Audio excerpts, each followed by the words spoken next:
જે લોકોને સરગવો નથી ભાવતો એમના માટે આ ખાસ વાનગી છે.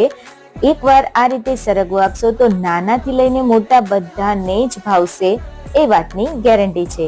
તો એના માટે સરગવો લેવાનો છે. મેં અહીંયા 2 સરગવા લીધા છે, જેને કટ કરીને મેં કુકરમાં એડ કર્યા છે, અને સાથે જ આપણે 1 ટમેટું સમારી લેવાનું છે.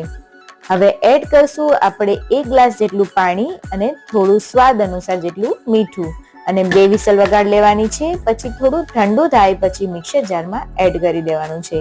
પછી થોડું પાણી એડ કરીને તેને આ રીતે ગળાથી ગાળી લેવાનું છે, જેથી કરીને જેમાં જે રૂછા હોય છે એ નીકળી જાય.